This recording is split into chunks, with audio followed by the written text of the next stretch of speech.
Hello, hello, hello. Good afternoon, good morning, good evening, wherever you are in the world. Welcome back to Zebra Kitchen. Now I'm going to show you how I make my tomato soup. Yes, of recent I've got so many tomatoes in my garden. As I can show you, I grew different types of tomatoes in my garden. I have these big ones and I have small ones which are called cherry tomatoes. Depending where you are in the world, it could be called something different. So the basics, and this is all I need for my tomato soup. That one, basil will be just for garnishing later. Basil, or whatever you pronounce it. I'm one African. Please forgive me. Basil. So I will use that for garnishing, like on the top when the tomato soup is all cooked and done.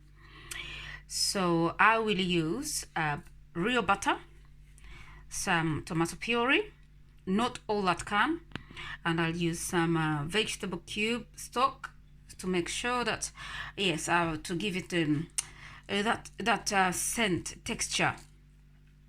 I won't put any salt at all because I'll use only that, because I don't want to put too much salt, because already the stock cube has salt. And now I have onions, which I'll do with butter, and then I have red peppers. So once everything is cooked, I will blend it.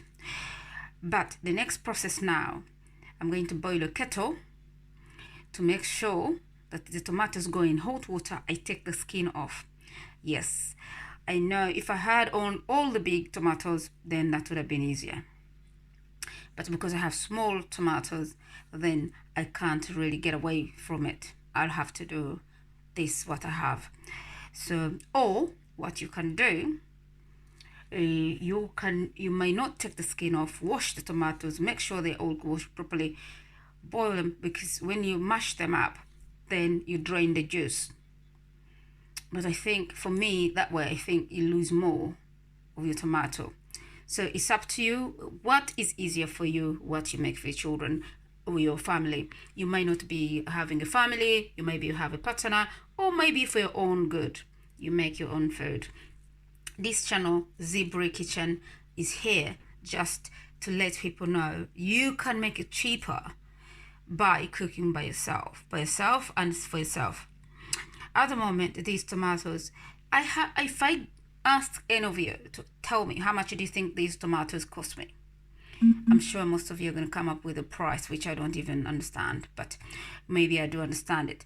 But these tomatoes, no, I want that question in my comment, and then I'll tell you the truth. Yes, I'll tell you the truth.